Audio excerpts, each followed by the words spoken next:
function buttons along the front of the machine have different uses when they're in the embroidery side. So first off, the start-stop button, that's the one we've been using to let the embroidery stitch.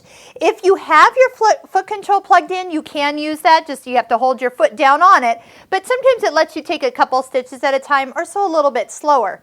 Speaking of reducing the speed, your speed control can be reduced right here on screen just by minusing it, or once the screen is up, you can slide it with your finger to make it go slower or faster. The needle up down button, this is one I do use a lot, and most people don't realize this will do this. It is what's called a trim position, where it'll move the whole hoop to you, allowing you to trim some threads, trim a little applique, and then as soon as you start to go, it will come back to the position or the last stitch you were at and start again. Or you can push it and it will move the needle and hoop to that position and let you get started.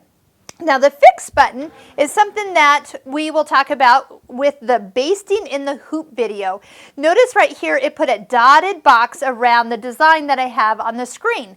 So the first thing it's going to do is stitch a basting stitch. And this is a great way if you ever have some fabric you can't hoop, you can lay it in an over stabilizer and it will tack it down to the hoop stabilizer, and that just will stitch before the first design. As soon as it's done, then it'll pick up for color 1 and start in with your design. Now the stop button, most of the time it is lit when you bring up a design, and that means that it's going to stop between each of the colors. When a word is on screen, you get a color stop for each letter that you have, so which means it's going to stop between the L and the O. So if you undo the stop button, it is what's called monochrome, or a one color design, and it will just go ahead and stitch from the beginning to the end without stopping. But sometimes you have a design on screen that has, maybe it's a flower or something, and you just want it all in one color. All you have to do is take the stop off and then it will stitch it without stopping. Now,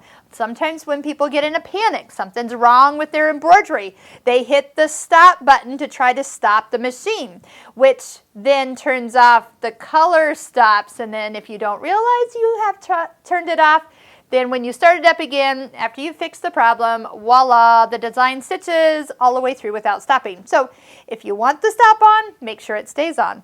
The press your foot up and down, this will give you a little bit higher lift if you have anything really thick and having trouble getting your hoop off the, or out from underneath the presser foot. You can lift it a little bit higher there. And the reverse button does not do anything during embroidery. So as you get used to the functions right at your fingertips, it makes things a lot easier to do when you know what they do and when.